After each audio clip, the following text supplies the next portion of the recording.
Puji Tuhan, selamat malam Bapak Ibu Saudara. Salam malam hari ini kita boleh berjumpa kembali dalam online discipleship.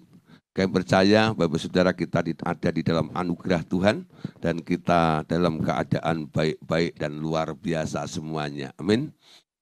Saudara, malam hari ini kita akan membahas tentang tema yang baru, yaitu tentang hal berdoa. Ya, nah tentang hal berdoa. Saya percaya Bapak Ibu Saudara, kita semua adalah orang-orang yang suka dengan yang namanya berdoa. Amin. Enggak peduli apa tujuannya berdoa. Ya. Orang beragama yang percaya kepada Tuhan, mereka selalu mengkaitkan dirinya dengan berdoa untuk mewujudkan bahwa mereka ini sedang connect atau berhubungan dengan Tuhan. Ya. Nah, orang berdoa itu artinya memerlukan Tuhan. Ya. Ngapain sih kamu berdoa? Gitu. Mau ketemu Tuhan. Ngapain ketemu Tuhan? Ya rahasialah ya. Ada sesuatu yang mau saya sampaikan kepada Tuhan. Kira-kira apa yang Anda sampaikan kepada Tuhan dalam wujud doa Anda itu? Nah Bapak Saudara, sekarang pertanyaannya. Ketika Anda berdoa, berapa kali ya, berapa seringnya Anda berdoa? Kira-kira berapa kali doa Anda itu dikabulkan oleh Tuhan gitu? Apakah kalau Anda setiap berdoa itu selalu Tuhan menjawab doa Anda atau tidak? Nah ini menjadi suatu dilema dalam kehidupan kita ya. Kenapa Tuhan tidak menjawab doa saya? Ada apa ya? Nah lalu mulai tanya ke sana sini. Kenapa ya? Kalau kamu berdoa itu kok cespleng gitu ya? Kalau saya berdoa itu rasanya doa saya itu hanya mentok sampai langit-langit rumah atau plafon gitu ya. Tapi kalau kamu berdoa itu apakah Tuhan itu pilih-pilih kasih ya? Saya tidak dikasihi, Anda dikasihi seperti itu, sehingga Anda selalu dijawab doanya, saya tidak dijawab doanya, atau sebaliknya. Nah saudara, hal inilah yang akan kita bahas malam hari ini, tentang masalah doa ini ya. Apalagi yang tergabung dalam SOS, Sahabat Orang Sakit, ini adalah pasukan-pasukan militan. Orang-orang yang mau berdoa, bukan hanya berdoa untuk masalahnya sendiri, tapi ya mulai berdoa untuk orang-orang di sekitarnya ya. Memang mungkin Anda bisa bergabung di dalam SOS ini karena Anda punya masalah ya, diajak nih, ayo gabung nanti kamu didoain. Lama-lama saudara ya, Anda mulai dilibatkan. Jangan doa untuk diri sendiri, yuk kita doa teman kita ya. Sebenarnya kelompoknya ini kelompok orang-orang yang punya masalah, saling mendoakan satu dengan yang lain, begitu ya. Nah, berapa persen kira-kira ya doa Anda dijawab oleh Tuhan? Kenapa lama sekali dan Tuhan tidak menjawabnya? Ya, kenapa kadang-kadang dijawab oleh Tuhan? Ya, nah, saudara, sekarang kita lihat di sini tentang doa, ya, doa yang dikabulkan. Semua orang yang percaya kepada Tuhan, entah siapapun yang dianggap mereka sebagai Tuhannya, menganggap doa itu sebagai sarana untuk meminta sesuatu yang diinginkan atau dibutuhkan mereka di dalam hidup mereka. Jadi, boleh disimpulkan, doa selalu berpusatkan kepada kepentingan dan atau kebutuhan pribadi orang itu, yakni orang yang berdoa itu. Biasanya mereka mulai memikirkan cara-cara berdoa yang membuat doanya nantinya dapat dikabulkan oleh Tuhan mereka. Ya, nah saudara, kita perhatikan ya. Jadi kebanyakan orang berdoa itu karena adanya sebuah kebutuhan, sebuah keperluan, karena dia sudah tidak bisa berpikir lagi, tidak ada daya lagi, tidak ada dana lagi, tidak ada kekuatan lagi untuk menyelesaikan masalahnya, lalu dia datang kepada Tuhan yang maha kuasa itu. Entah Tuhannya siapa, ya. Kurang lebihnya doa mereka ini isinya adalah sebuah permintaan, sebuah permohonan yang didasari oleh keinginan dan kebutuhan pribadinya. Amin. Kalau nggak ada butuhnya, dia nggak cari Tuhan. Dia nggak berdoa. Biasanya begitu. Ya, di sini nggak ada. Saya percaya.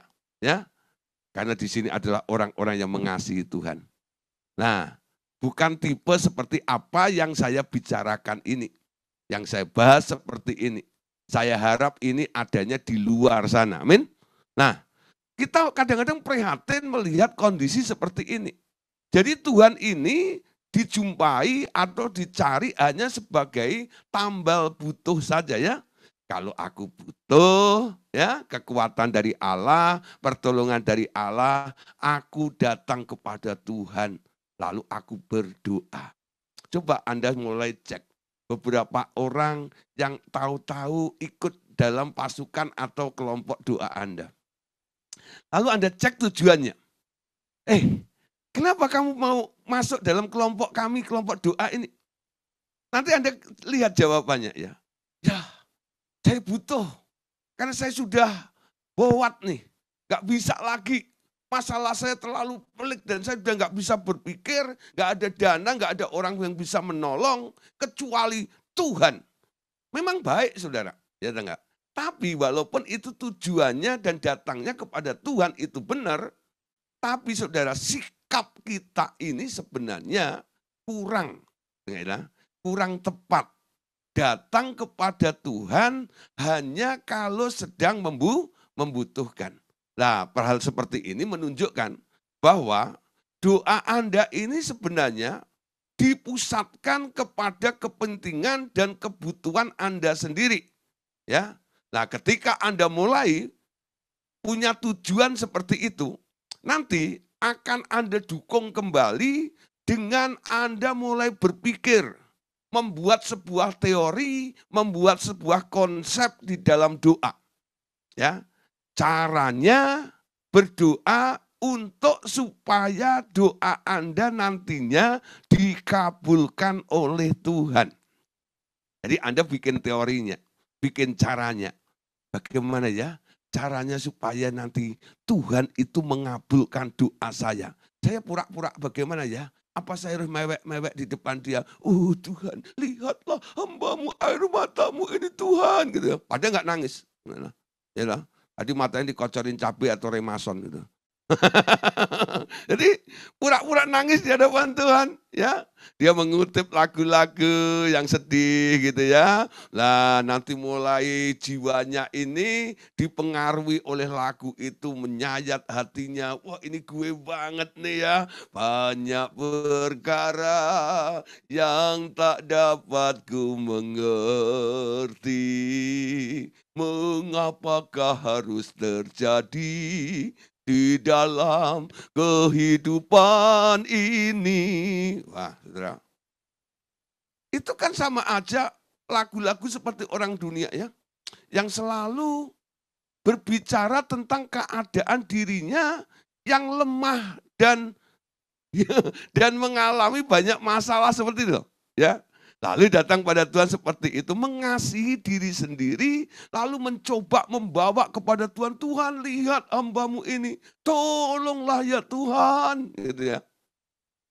Nah saudara, itu artinya doa Anda ketika Anda datang kepada Tuhan, Anda sedang berpusatkan kepada kepentingan dan kebutuhan pribadi Anda sendiri. Ya.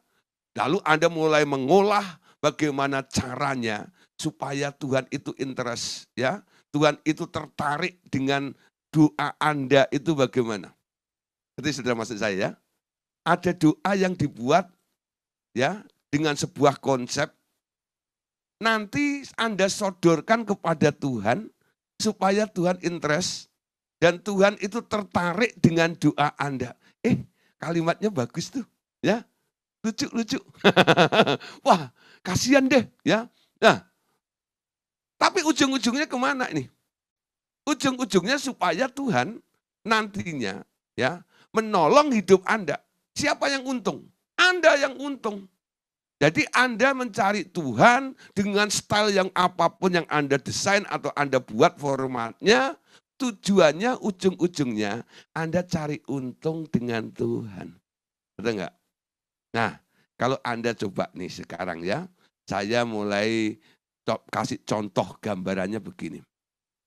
Ya, ada orang yang datang kepada Anda dengan bermulut manis, ya, dengan mungkin gayanya yang membuat Anda iba atau kasihan, lalu ujung-ujungnya dia cari untung kepada Anda.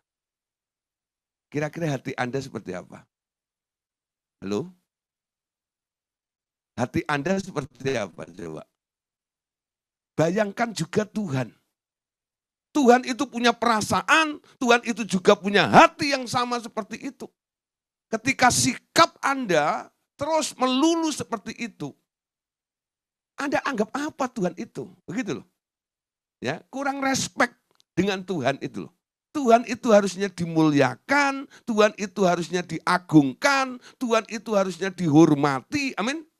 Tuhan itu harusnya disenangkan, amin. Nah, saudara, untuk masalah namanya pertolongan Tuhan, Tuhan itu sudah care dengan Anda, amin. Allah Bapa itu sudah care jauh lebih dulu sebelum Anda lahir.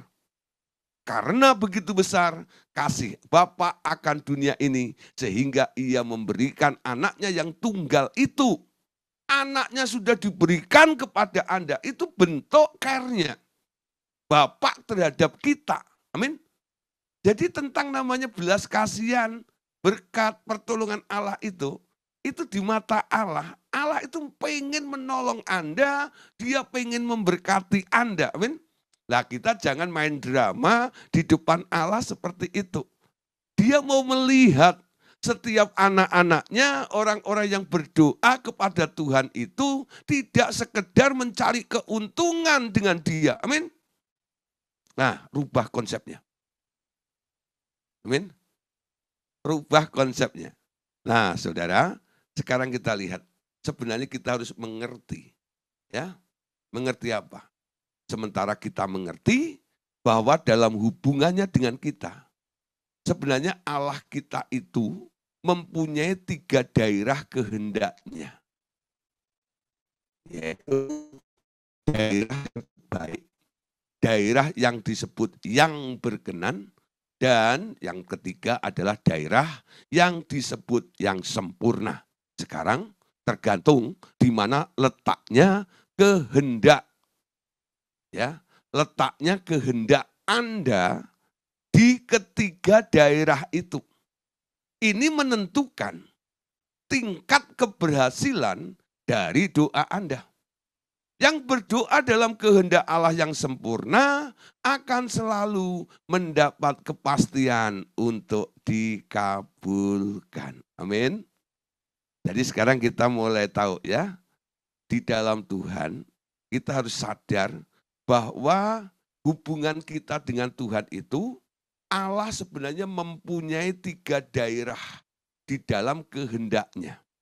Sekarang kehendak Anda, kemauan tekad Anda ketika berdoa itu, permintaan Anda, wujud doa Anda itu sebenarnya ada di daerah mana? Di daerah baik menurut Allah, atau di daerah yang berkenan menurut Allah, atau di daerah yang sempurna menurut Allah. Amin. Nah, saudara, Paulus mengatakan, janganlah kamu bodoh, tapi hendaklah kamu mengerti kehendak Allah. Amin. Jadi tangkap baik-baik. Di luar kebutuhan Anda, di luar masalah Anda kalau mau datang memohon kepada Tuhan, pastikan Anda tahu permohonan Anda ini sebenarnya ada di daerah mananya Allah ya. Kira-kira ini adalah daerah baik, atau daerah berkenan, atau daerah sempurna. Paulus berkata, jangan kamu bodoh. Hendaklah mengerti tentang kehendak Allah ini. Ya. Nah, oleh sebab itu, orang-orang yang memang yang mau ya mengerti tentang kehendak Allah itu harus dimulai dengan satu hal dulu.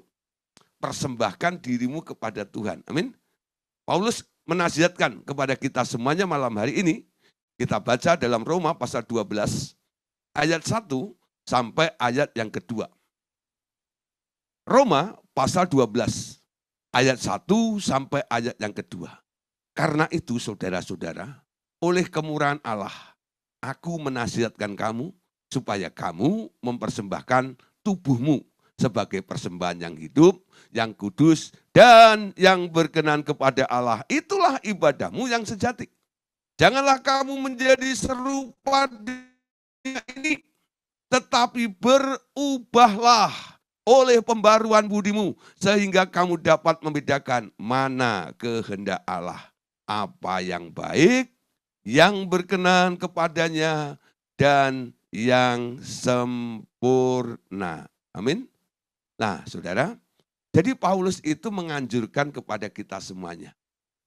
Ayat ini, Roma 12 ayat 1 sampai 2 ini, dimulai dengan kalimat, karena itu saudara-saudara, oleh kemurahan Allah, Paulus menasihatkan kepadamu, aku menasihatkan kamu, supaya. Jadi bentuknya apa? Nasihat. Nasihat itu boleh Anda lakukan, ya, boleh tidak Anda lakukan. Kenapa Paulus menasihatkan? Pasti Paulus telah mengambil sebuah pembelajaran dari apa yang dinasihatkan kepada Bapak Ibu Saudara pada malam hari ini. Jadi Paulus itu bukan omdo, bukan ngomong doang, bukan. Dia punya pengalaman, lalu di-sharekan kepada Bapak Ibu Saudara dalam bentuk sebuah nasihat. Ini nasihatku. Demi kemurahan Allah, aku menasihatkan kamu supaya kamu mempersembahkan tubuhmu sebagai persembahan yang hidup, yang kudus dan berkenan kepadanya. Itulah ibadahmu yang sejati. Disambung ayat yang kedua. Ya, janganlah kamu menjadi serupa dengan dunia ini, berubahlah, ya, mengalami pembaruan akal budi, mindsetnya. Amin. Jadi perjalanan kehidupan orang Kristen ini setelah terima Tuhan Yesus, yang pertama harus mengalami perubahan cara berpikir. Bukan berpikir seperti orang dunia, tapi mulai mengadopsi pikiran Tuhan. Amin. Carilah perkara yang di atas, bukan yang di bumi. Pikirkanlah perkara yang di atas, bukan yang di bumi. Nah, ayat itu ditulis oleh Paulus. Setelah kamu dibangkitkan bersama dengan Kristus, carilah perkara yang di atas.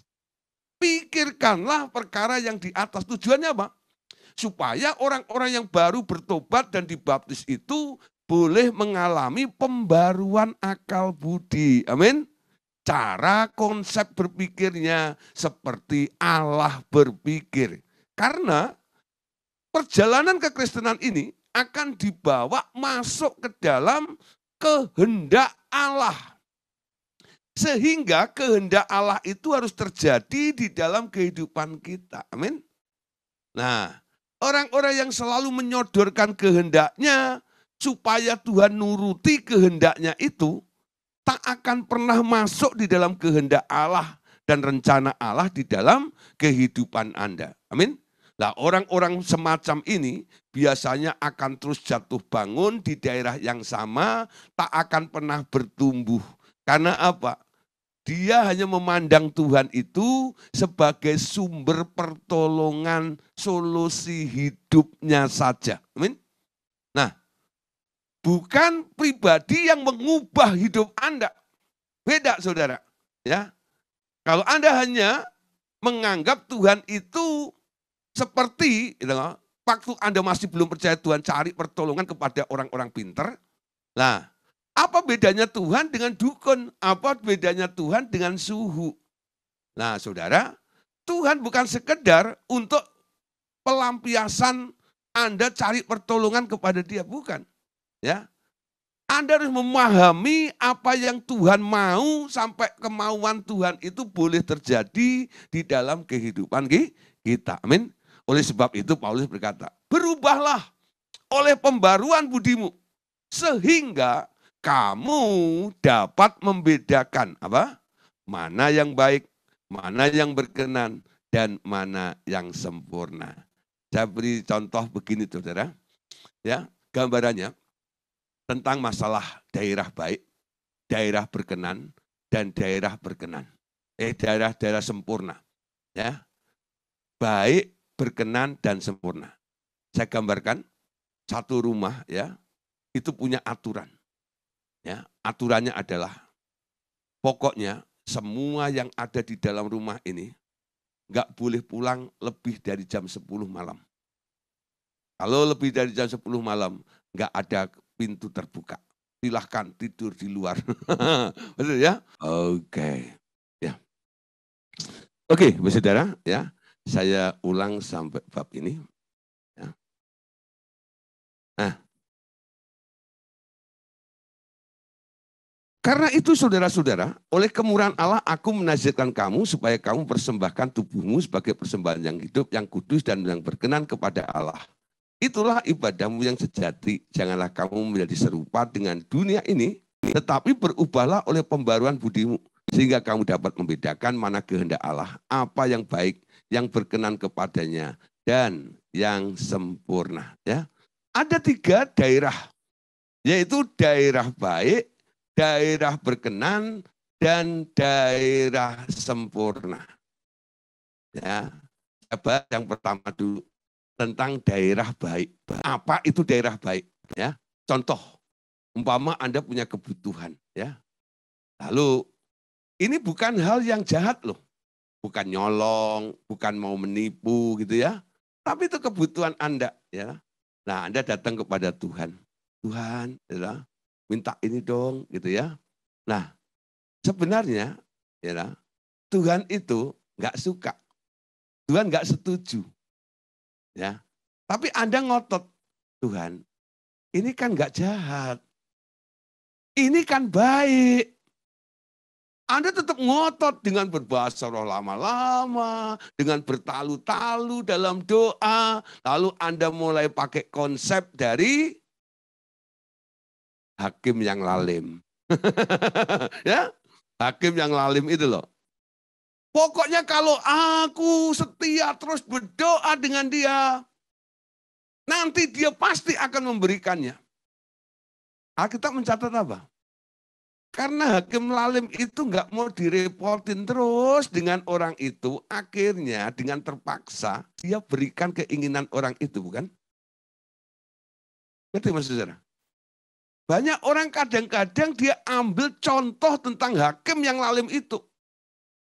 Kalau Anda terus berpatokan dengan perumpamaan yang dibuat oleh Tuhan Yesus tentang hakim yang lalim itu, Anda akan ada di daerah kehendak Allah yang baik terus. Anda bertalu-talu berdoa, gedor-gedor rumah itu terus siang malam, amin. Akhirnya dikasih juga, ya. Tapi Tuhan terpaksa. Tuhan tuh bilang gini, cinca layau, gitu loh. Ya sudahlah, baiklah, gitu loh. Jadi Tuhan itu nggak pernah menyetujui hal yang salah, tidak pernah menyetujui hal yang jahat, amin. Tapi dengan terpaksa, dia ngikutin kemauan Anda, itu diloloskan karena dipandang itu tidak jahat, itu tidak salah. Tapi sebenarnya ya itu bukan kehendak Tuhan. Karena Anda ngotot terus kepada dia, Tuhan bilang, cincalah ya, ya baiklah. Nah, di daerah ini, saudara, konsekuensinya apa? Di daerah ini konsekuensinya apa? Resiko Anda yang menanggung. Nanti kalau jawaban doa Anda ini Anda terima, lalu nanti ada hal-hal yang terjadi buruk di dalam kehidupan Anda. Ketika Anda komplain dengan Tuhan, Tuhan bilang apa? Kamu ngotot sih, betul nggak itu? Sebenarnya aku bisa melihat lebih jauh. Kamu belum siap untuk mendapatkan itu. Tapi kamu pengen terus, paksa aku. Ya, Karena tidak salah, karena tidak jahat, ya sudah aku loloskan. Tapi sebenarnya kamu belum bisa pegang tanggung jawabnya. Amin. Nah, gak semua berkat Tuhan itu akan menjadikan kebaikan dalam kehidupan Anda loh. Kalau Anda memintanya dengan memaksa Tuhan dengan cara seperti ini. Amin. Ngerti saudara maksud saya? Ya. Jadi orang-orang yang selalu berpatokan dengan perumpamaan hakim yang lalim itu, resiko ditanggung penumpang. Ya, resiko ditanggung penumpang. Memang Tuhan yang mengabulkan, Tuhan yang mengerjakannya, ya. Tapi Tuhan Anda paksa untuk melakukannya, ya. Nah, saudara, yang masih sering berdoa di daerah ini, coba mulai, ya, ubah lagi, lebih ke bagian berikutnya, yaitu daerah berkenan. Apa itu daerah berkenan? Ya, saya gambarkan seperti sebuah rumah yang punya aturan bahwa jam 10 malam semua penghuni rumah ini harus sudah ada di dalam rumah semuanya. Satu hari, saudara, anaknya ya itu karena udah usia 17, nah itu biasanya ya, itu pengalaman saya juga pada waktu anak saya usia 17 ya, dua-duanya juga, lah itu mulai ya banyak party ya, temennya ulang tahun, dianya juga ulang tahun, undang temennya gitu. Itu dalam beberapa bulan ini, itu saudara tuh, wah gini segala macam. Lah, saudara, ada satu kali ada yang pesta. Nah, pestanya agak malam. Selesainya saja di sana itu sudah jam 10. Ya. Lalu dia bingung sekali. Karena dia ingat aturan ini. Kalau sampai di sana selesainya jam 10, sampai rumah jam berapa? Pasti di atas jam 10, bukan? Nah, melanggar aturan, nggak dapat pintu nantinya. Lalu dia bilang sama maminya, "Mah, ini gimana dengan aturan ini?" Lalu mamanya bilang, "Ngapain kamu pulang lebih dari jam 10?" Diceritakan ya bahwa nanti pestanya itu gini. Oh gitu ya. Ya sudah, kamu pergilah ya. Nanti gimana kalau papa marah? Oh, urusan itu nanti mami yang jawab. Ya, nanti mami yang bilang sama papi. Betul. Jam 10 ya, papinya mulai cek satu persatu. Si mana nih? Belum pulang. Kan aturannya jam segini. Maminya bilang, ya, tadi sudah minta izin sama saya. Ya, lalu saya berkenan. Kenapa engkau berkenan? Karena alasannya ada dan bisa diterima. Ya, akhirnya apa? Si anak ini pulang setengah 12 sampai di rumah. Dia pencet bel, ting tong, papinya buka pintu. Papinya melanggar aturannya. Nah, saudara, Anda lihat ya, walaupun ini mungkin melanggar aturan, tapi karena berkenan, ya, resiko yang nanggung siapa? Nah, resikonya nanggung ya orang tuh yang bikin aturan itu. Tuhan sendiri, bukan Anda yang menanggungnya. Beda dengan daerah yang baik itu. Tapi daerah berkenan itu nggak bisa terus-menerus, bukan? Apakah anak Anda tiap hari minta izin pulang lebih dari jam ini lalu Anda berkenan terus? Enggak. Berkenan itu ada limitnya. Betul enggak ya? Ada batasannya. Sekali ini ya, aku izinkan ya. Gitu enggak ya? Nah, besok enggak. Betul enggak ya? Nah, saudara, sekarang kita harus masuk bukan hanya di daerah baik dan berkenan, tapi masuk ke daerah kehendak Allah yang sempurna. Nah, kehendak Allah yang sempurna itu apa? Kehendak Allah yang sempurna itu Anda ngerti apa yang Tuhan mau, apa yang Tuhan kehendaki, ya. Kalau keinginanmu dan kemauanmu tidak cocok dengan kehendak Dia, Anda harus ngalah. Dan biar kehendak Tuhan atau kehendak Allah itu yang terjadi di dalam kehidupan kita semuanya. Amin. Nah, saudara, kalau Anda bisa mengerti kehendak Allah yang sempurna ini, Anda akan punya keberanian percaya kepadanya secara luar biasa. Doamu nggak ngambang, doamu nggak ragu, doamu nggak bimbang. Anda yakin apa yang Anda doakan itu pasti dijamin 100% Anda akan menerimanya. Kenapa? Karena doamu di daerah sempurna. Apa yang Anda minta, apa yang Anda mohonkan, itu sebenarnya hatinya Allah. Sebenarnya itu keinginan Dia. Amin. Ya. Nah, Saudara, dengan senang hati nanti Tuhan atau Allah Bapak akan memberikan kepada Bapak Ibu Saudara. Kenapa? Cocok banget. Kamu minta, memang aku pengen kasih. Gitu nggak ya? Nggak pakai lama, amin. Dengan cepat. Ya. Nah, Saudara, walaupun itu bentuk kebutuhan Anda. Mungkin penyakit, mungkin masalah, kekurangan ekonomi dan sebagainya. Bagaimana Anda menyelaraskan dengan Tuhan? Anda tanya, Tuhan, maukah Engkau menyembuhkan saya? Maukah Engkau? Dengan Anda memberi ruang seperti itu, kehendak Allah akan terjadi dan Anda tangkap. Amin.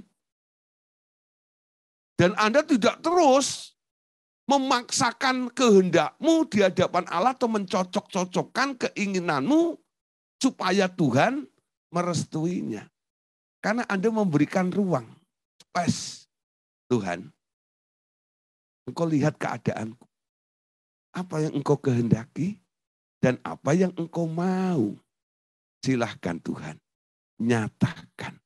Lalu Anda diam, lalu Anda mendengar dia bilang, aku mau kamu sembuh. Amin. Terima kasih Tuhan, Engkau mau menyembuhkan aku.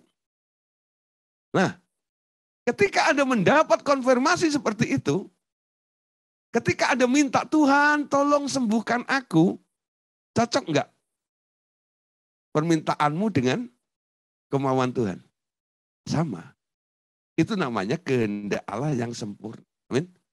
Ketika Anda mendoakan orang juga, kenapa saya selalu pesan? Jangan lancang gitu loh.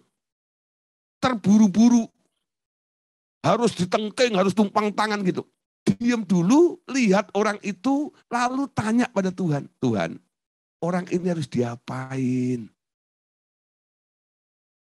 Ketika Anda ngomong seperti itu, pasti orang yang tidak mau masuk dalam kehendak Allah sempurna. Dia pasti menjawab dengan gegabah gini. Udah tahu orang sakit, ya harus didoain, ya harus disembuhkan, tahu? Belum tentu, saudara. Gak semua orang sakit harus disembuhkan. Kadang-kadang hanya kita doakan untuk diberi kekuatan. Karena Tuhan sedang memproses orang itu. Benar gak? Nah, jangan sampai kita ini merusak rencana Allah atas diri orang-orang lain. Mungkin saudara dengan urapan Anda, orang itu bisa Anda sembuhkan. Betul. Ada yang namanya mujizat. Tapi saudara, ya hasilnya mungkin tidak akan kekal. Dia sembuh.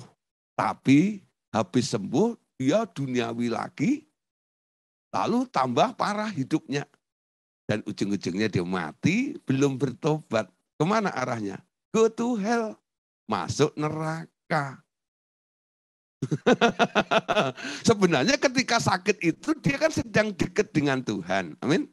Nah, itu gampang untuk bertobat. Ketika dia sehat lagi, dia nggak butuh Tuhan lagi, sulit untuk dijangkau lagi, untuk bertobat, lebih parah lagi keadaannya. Nah, ini contoh-contoh saja ya. Dalam berdoa, baik secara pribadi maupun mendoakan orang lain, jangan gegabah. Cari dulu kehendak Allah. Tanya, orang ini Tuhan mau diapain? Engkau mau ngapain tentang orang ini?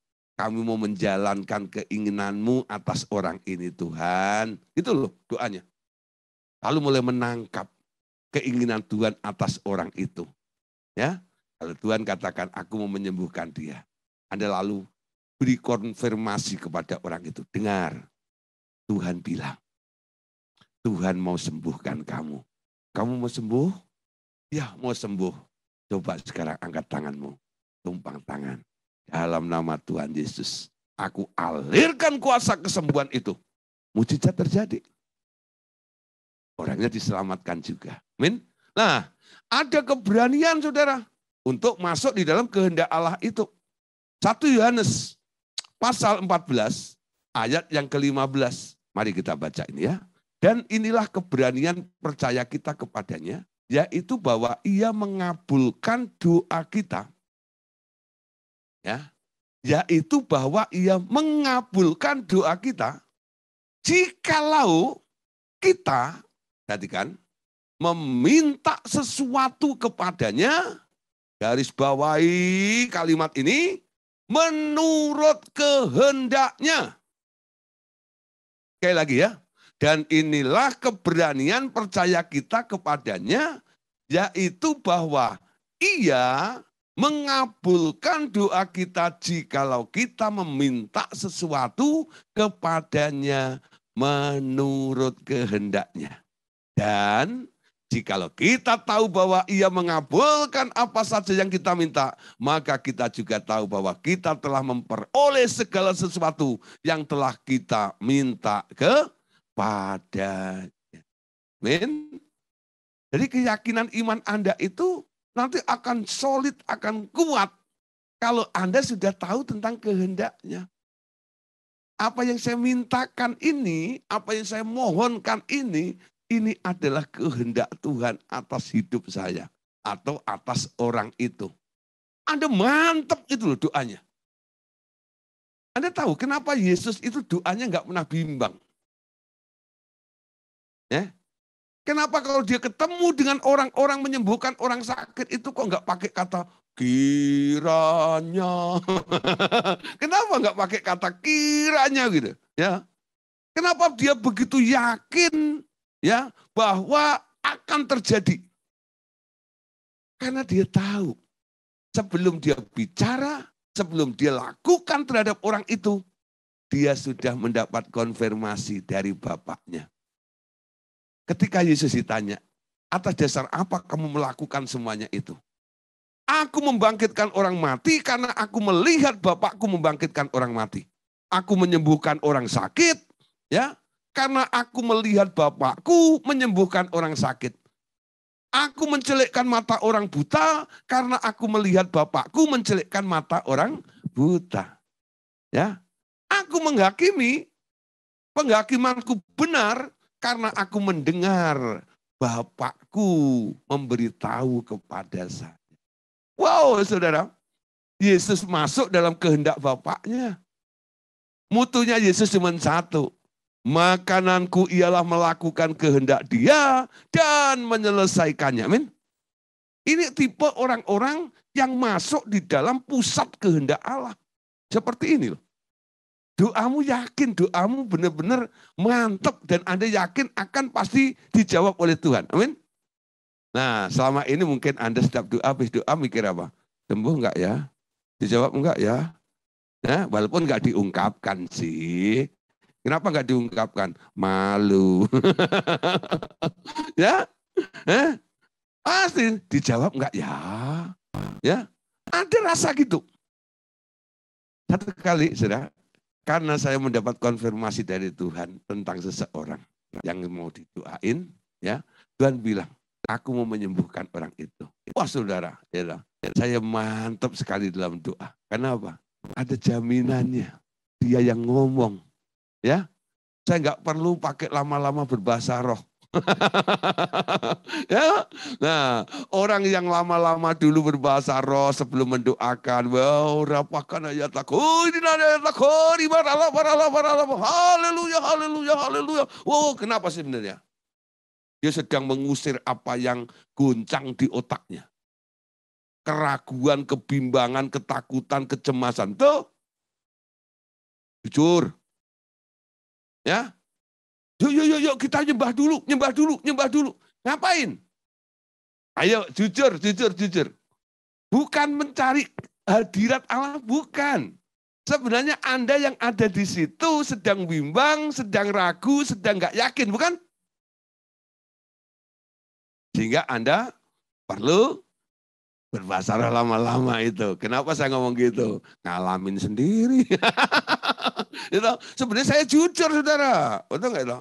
Ini pengalaman dalam hidup saya. Ya.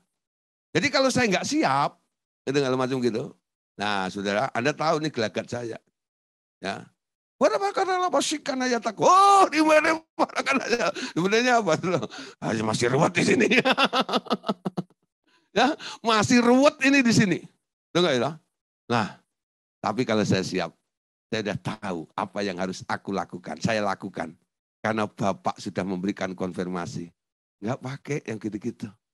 Saya langsung datang. Oke, Ibu, dengar. Apakah Ibu mau disembuhkan? Apa bisa? Bisa, saya bilang.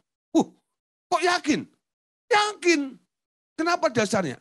Karena Bapak yang mau menyembuhkan. Dia berkenan menyembuhkan orang itu. Silahkan, Bu. Sekarang angkat tangan. Dalam nama Yesus. Jadilah sembuh. Sembuh enggak? Sembuh. Betul?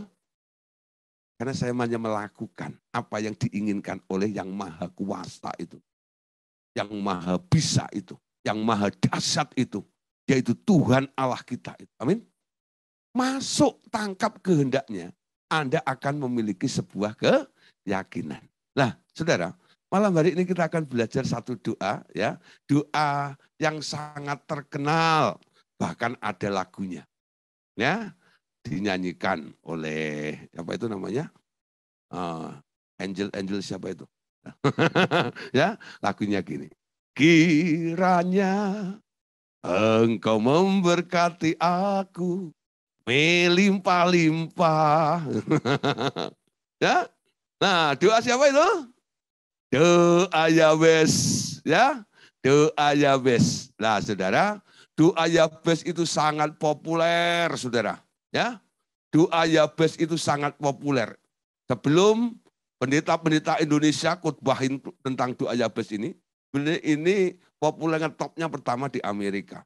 Ya, doa Yabes. Yabes prayer itu ya, doa Yabes ini. Sampai akhirnya jadi seminar, jadi topik yang sangat diandalkan. Sampai dibuat lagunya dan sangat ngetop. Dan ini mulai ini saudara ya, semua orang pengen. Kalau doa konsepnya sekarang pakai doanya ya Yabes. Tapi sekarang kita lihat, doa Yabes itu doa yang bagaimana? Siapa sebenarnya Yabes itu? Ya, kita lihat nih latar belakangnya. Yabes itu adalah keturunan dari suku Yehuda. Dari jalur pernikahannya dengan Tamar, bekas menantunya sendiri sebagai hasil rekayasa Tamar. Tamar adalah menantu Yehuda yang menikah dengan Er. Dan kemudian dengan Onan, adik Er, setelah kakaknya mati. Kemudian Onan mati juga, dan Yehuda berjanji akan mengawininya dengan Sela. Ya, mengawinkannya dengan Sela, Tamar kemudian menyamar menjadi pelacur dan menjebak Yehuda karena ia menunggu tanpa hasil haknya untuk dinikahkan dengan adik iparnya yang terkecil. Akibatnya Yehuda harus menikahi sendiri Tamar, bekas menantunya itu. Ketika dilahirkan, ibunya memberi nama Yabes karena dia telah dilahirkan dengan kesakitan. Ya, saudara, kita lihat ya sejarah daripada orang namanya Yabes itu. Dari perkawinan sumbang, betul enggak? Nah, mertua nikah atau kawin sama menantu. Lah kok bisa? Karena menantunya ini dijanjikan dulu tradisinya orang Yahudi. Kalau ya kakaknya yang sulung ini menikah, nanti kalau dia meninggal, istrinya harus nikah sama adiknya, laki-laki. Untuk apa? Menyambung keturunan. Ya. Nah, nanti anaknya, anak dari perempuan ini ya dengan adiknya ini, nanti bukan anaknya dari adiknya ini, disebut anaknya kakaknya. Karena dia hanya meneruskan, menyambung gitu ya. Nah, ternyata saudara, ya, Ini berurut-urut sampai 5, 7 kan. Nah, saudara, Yesus ini kan pernah memberi perumpamaan. Kalau itu sampai terjadi, mereka pernah jadi istrinya, jadi suaminya atau istrinya, ya, suaminya 7 laki-laki itu. Nanti kalau di surga, mereka jadi istrinya siapa? Pernah ditanyakan oleh ahli Taurat kepada Tuhan Yesus ya. Nah, saudara, sekarang kita lihat ya. Ini terjadi ya. Awalnya ya, ini Tamar ini ya, pertama menikah dengan Er. Ya, R-nya mati. Lalu dinikahkan dengan Onan. Onan ini karena dia tahu keturunannya nanti tidak pakai namanya dia. Dia selalu kalau berhubungan begitu ya, itu air mani dibuang keluar sudah gitu ya. Nah, itu dipandang jahat oleh Allah. Makanya dia mati, bunuh ya. Nah, sekarang tinggal adiknya namanya Sela. Ya. Ini masih kecil. Lalu Yehuda ini berkata kepada Tamar, "Tunggu ya. Nanti ada penebusmu." Yaitu adiknya Onan. Oke, ditunggu. Tapi setelah Sela ini besar, cukup untuk boleh menikah gitu ya. Kok nggak diberikan juga? Mungkin Yehuda itu mikir ya, kayaknya perempuan ini kayaknya ciak orang, ya. Maksudnya gitu ya. Bikin kalau dia kawin itu selalu orang kawin sama dia mati gitu loh. Jangan-jangan ini nanti Sela ini kawin dengan dia mati juga nih lah. Wah, dia bikin dia tarik ulur. Si Tamar ini berpikir, ini kayaknya ini licik nih ya. Oke, kamu licik, gua juga licik ya. Nah, apa yang terjadi? Tamar itu menyamar ya, menyamar jadi pelacur ya. Nah, ketika itu Yehuda lewat. Lalu terjadilah transaksi.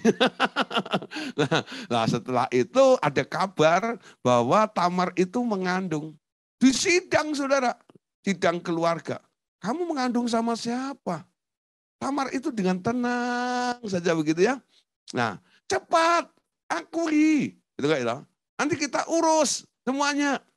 Supaya tidak mempermalukan nama keluarga seperti ini. Lalu Tamar dengan tenang menjawab, "Saya melakukan ini dengan yang punya tongkat ini." Ketika diteliti, tongkat itu adalah tongkatnya Yehuda, mertuanya sendiri. Kaget dia bilang, "Kok bisa? Akulah pelacur yang engkau hampiri kemarin itu." Hah? Nah, saudara, sekarang Yehuda yang tadinya galak, ganas gitu, ya nggak bisa apa-apa. Nah, saudara, kelahirannya saudara, dari kelahiran yang dari mertua dengan menantu ini, lalu anak-anaknya salah satunya melahirkan Yabes ini, saudara. Nah, tentang kelahiran Yabes ini ketika maminya mengandung dan melahirkan, itu melahirkan dengan kesakitan. Dalam penderitaan dan kesakitannya itu lalu lahirlah anaknya. Ketika si anak itu lahir, langsung dikasih nama sama maminya. Yabes. Jadi ngasih nama itu sambil mengerang sakit itu ya. Lalu ditanya, "Kenapa kamu pakai nama Yabes? Untung bukan asbes." Untung Yabes. Kalau asbes kan buat apa? Buat genteng. Yabes. Lalu maminya bilang, "Ini anak troublemaker." Jadi arti nama dari Yabes itu apa? Troublemaker. Ya, pembuat masalah, pembuat onar, pembuat penderitaan. Maminya yang kasih sebutan itu karena perlakuannya ketika dia lahir seperti itu. Jadi arti nama Yabes itu bukan nama yang baik loh. Siapa yang punya anak dikasih nama Yabes di sini? Ada nggak? Mungkin Bapak Ibu Saudara nggak tahu artinya ya. Arti Yabes itu troublemaker, pembuat masalah. Jadi kalau kasih nama itu harus konsultasi dulu lah gitu ya. Paling enggak telepon saya Pak Gideon, gitu ya. Ada beberapa orang ya, dia punya anak, Pak ya. Enaknya kasih nama siapa ini Pak ya. Ya kamu punya ide siapa? Oh kalau ini gimana Pak Elo? Ini artinya apa? Nah, paling enggak saya mengerti ya. Ini artinya, ini kan tahu sejarahnya nama-nama itu. Nah kalau Bapak Ibu pengen tahu cari di Mbah Google juga boleh. Jabez itu artinya adalah troublemaker. Tapi kita lihat di sini saudara. Apa yang didoakan oleh Yabez dan akhirnya diterima dan dikabulkan oleh Tuhan. Doa orang yang troublemaker ini, doa orang yang sial ini, kenapa dijawab oleh Tuhan? Kita baca dalam 1 Tawarikh pasal 4 ya. Mulai ayat yang ke-9. 1 Tawarikh pasal 4. Baca ya. Yabez lebih dimuliakan ya daripada saudara-saudaranya. Nama Yabez ya, itu diberi ibunya kepadanya sebab katanya, aku telah melahirkan dia dengan kesakitan. Kiranya engkau memberkati aku berlimpah-limpah dan memperluas daerahku, dan kiranya tanganmu menyertai aku dan melindungi aku daripada malapetaka. Sehingga kesakitan tidak menimpa aku dan Allah mengabulkan permintaan itu ya. Nah saudara, doanya orang sial ini, si troublemaker ini kenapa dikabulkan oleh Tuhan? Nah ini menjadi pertanyaan bukan ya, menjadi pertanyaan. Jadi pertanyaannya, mengapa doa orang dengan latar belakang buruk seperti dia atau Yabez ini justru dikabulkan oleh Tuhan? Ya, kenapa? Nah, saudara, sebenarnya bukan karena latar belakang seseorang, tetapi karena cara berdoanya yang penting. Amin. Doa Yabez itu dikabulkan oleh Tuhan karena doa semacam itu, perhatikan di sini ya, berkenan. Amin. Tadi kita sudah membahas tentang 3 daerah. Baik, berkenan, dan sempurna. Ya, doa Yabez dikabulkan oleh Tuhan karena doa semacam itu berkenan atau ada di daerah berkenan kepada dia. Tetapi pertanyaannya, apa yang menyebabkan doanya Yabez itu berkenan sekarang? Ya, doa Yabez itu sebenarnya doa orang yang ada di daerah berkenan sebenarnya. Ya, udah melewati sih daerah baik. Dia enggak maksa-maksa Tuhan, itu enggak. Ya, dia enggak maksa-maksa Tuhan untuk setuju dengan keinginannya, tidak. Tapi ya, dia bisa menarik hatinya Tuhan sampai Tuhan itu berkenan kepada si Yabez itu. Kuncinya di mana saudara? Ya, di sini kita lihat dari kalimat doanya Yabez tadi boleh kita simpulkan, ya, karena Yabez itu berpikir dan Yabez itu memakai bahasa yang sama dengan Allah yang besar. Di sini Yabez tidak membatasi Allah dengan keadaannya, dengan kondisinya, dengan keterbatasan dirinya. Tetapi Yabez memakai batas kebesaran Allah yang tak terbatas itu. Ya, di sini ia menempatkan diri di dalam anugerah Allah yang besar. Yabez bukan bertahan di daerah tak layak, ya, di mana asalnya ia pernah dilahirkan. Ya, nah saudara, doa Yabez itu nggak beda dengan orang-orang yang ya sekarang dulu masa-masa karismatik gitu ya. Kita sudah mulai menyangka siapa bilang saya cacing dan tanah liat.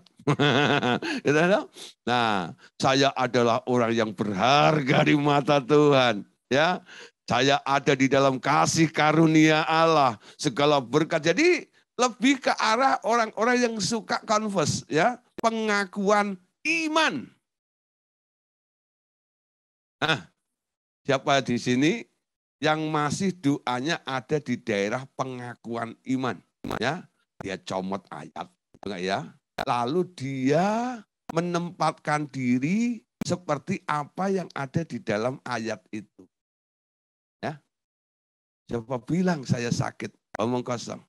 Ada tertulis oleh bilur-bilurnya, aku telah sembuh. Ya, nah sebenarnya dia hanya mengetahui tentang konsep firman, betul enggak? Logos itu, bahwa ada tertulis. Tapi apa yang ada tertulis yang Anda ketahui itu merupakan janji Tuhan di dalam hidup Anda atau bukan? Belum tentu. Ya. Dan Anda ulang-ulang terus. Sampai akhirnya karena Anda berpikir sama seperti ayat itu terus, akhirnya Anda mendapatkannya juga sih. Ya. Nah, saudara, doa dengan pengakuan iman seperti ini, sebenarnya ya, ini adalah tipikal daripada doanya Yabes itu.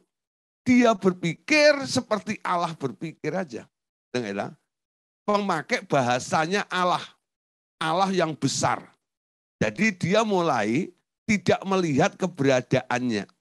Tapi mulai melihat, memegang apa yang pernah Tuhan katakan. Ya, tapi apa yang dikatakan Tuhan itu bentuknya umum. Logos itu umum, saudara. Ya, umpama ada beberapa ayat ya mengatakan gini. Dia yang kaya rela menjadi miskin supaya kamu yang miskin menjadi kaya. Itu pemberitahuan secara umum bahwa sudah ada penebusan seperti ini. Ya, tapi siapa yang boleh mengalami dan kapan saatnya, ya. Nah, belum tentu ayat itu terjadi buat Anda. Jadi ini merupakan suatu mekanisme atau hukum yang dia beritahu kepada kita. Ini loh faktanya. Ya, secara hukum ya, bahwa dia yang kaya rela menjadi miskin supaya kamu yang miskin menjadi kaya. Nah, saya pernah membahas tentang dimerdekakan ya, secara hukum dan secara fakta. Amin. Ada orang kadang-kadang hanya baru ada di dalam kemerdekaan secara hukum atau yuridiksi. Ya, hukumnya begitu. Tapi secara fakta, realita, kenyataannya, Anda belum mengalaminya. Walaupun ada tertulis seperti itu. Itu yang kadang-kadang membingungkan. Ya. Nah, kenapa bisa terjadi seperti itu? Nah, saudara, si Yabes ini ya, dia hanya memakai bahasa seperti itu, menyamakan ya, omongannya seperti Allah ngomong dengan pakai bahasa yang besar, ya. Dia tidak memperkecil dirinya. Kan ada orang-orang yang selalu memandang dirinya, oh Tuhan, lihatlah keberadaan hambamu ini. Hambamu ini tak lain tak bukan hanya cacing dan tanah liat. Oh Tuhan, tolonglah, lihatlah hambamu yang tak berdaya ini. Kiranya Tuhan, Engkau memberikan pengasihanmu kepada kami ini, gitu ya. Nah, ada orang-orang yang selalu begitu. Tapi Yabes naik levelnya, ya. Dia tidak ngomong tentang dirinya, tapi dia mulai meniru omongannya Allah, ya. Nah, Tuhan suka, makanya diberi. Walaupun keadaannya, nasibnya Yabes itu kan sial, betul nggak ya? Dia anak haram, saudara. Anda tahu di dalam Alkitab, anak haram itu sampai 10 keturunan, 10 generasi gak boleh menghadap Tuhan. Gak layak. Status yang seperti ini kenapa dia bisa terobos, saudara? Karena dia tidak lagi melihat keadaan dirinya, tapi dia boleh melihat Tuhan. Dia terobos, ya. Dia tidak membatasi kuasa Allah di dalam dirinya. Dia minta yang besar. Dia minta diperluas daerahnya. Dan Tuhan bilang, ya, aku setuju memberikannya kepadamu. Ya? Nah, saudara, enggak heran. banyak orang-orang suka dengan doanya Yabes ini. Hingga kemana-mana dia nyanyi. Kiranya Engkau memberkati aku melimpah-limpah dan memperluas daerahku. Oh dan kiranya, wow saudara. Oh lagunya seperti itu. Suka sekali ya, berapa kali saya khotbah di gereja itu lagu menjadi lagu wajib. Ya lah, lagu wajib setiap penutup doa gitu ya. Nah, ya, silahkan ya. Nanti saya minta Pak Gideon untuk memberikan doa berkat sebelumnya MC-nya, WL-nya mulai nyanyi.